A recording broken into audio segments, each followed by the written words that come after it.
Where'd you get that lovely cut on your chin? Uh, just hidden. It opened up at some point, and then when you put a helmet on every day, it's kind of hard for it to go away.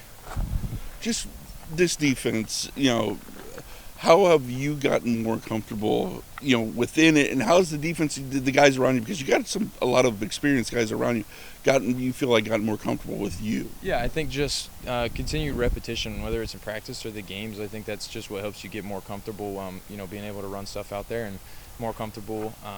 Calling everything. I think each game I start feeling more comfortable, and that's all great because it allows the whole defense. When everyone's feeling comfortable, it allows us all to play faster. Carson, when you look at this Minnesota offense and Carson Wentz turns the ball over, he's had a couple interceptions since he started. What's something that you guys can capitalize on in that front of the way you guys have started to get takeaways and build that momentum? I think just continuing to do that.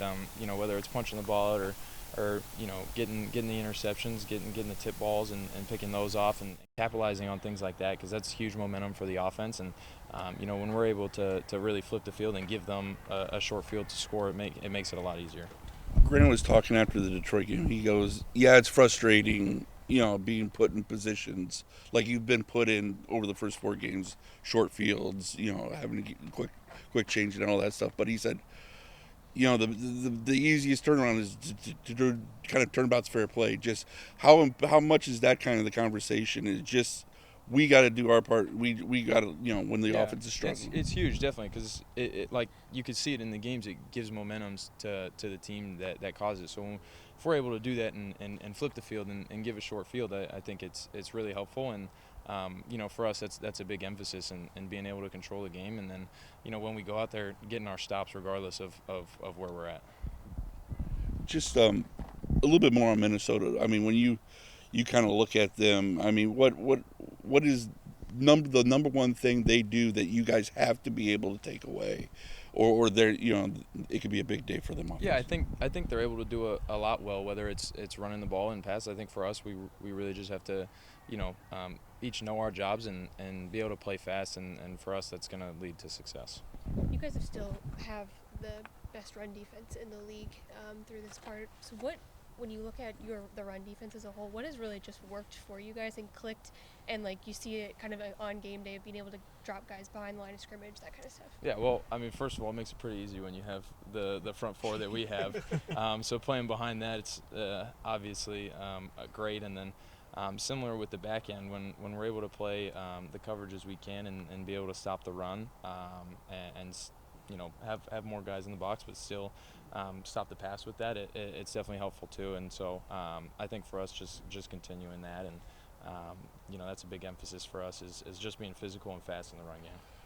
The change at quarterback, is that something as a defensive player?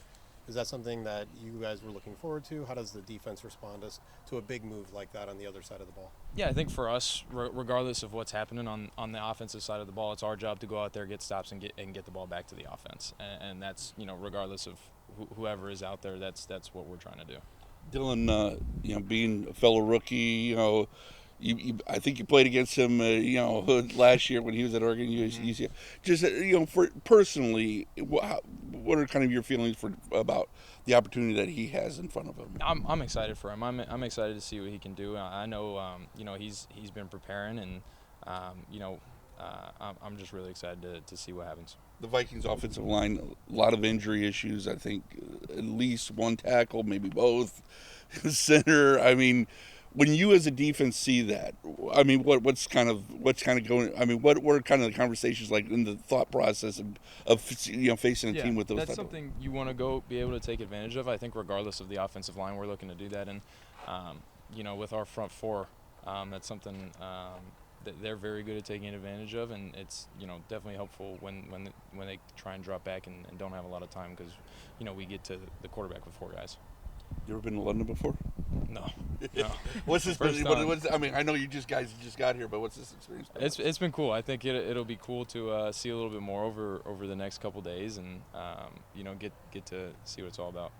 At times you're going to see Jordan Addison, Justin Jefferson, T.J. Hawkinson in a trio in a bunch. What is that like for you as a linebacker and trying to keep everybody on the same page with those three talented players? Yeah, three great players there, but I think it just goes back to making sure we know what defense we're in, what we're trying to do, and where we're supposed to be, and at the end of the day, it works itself out.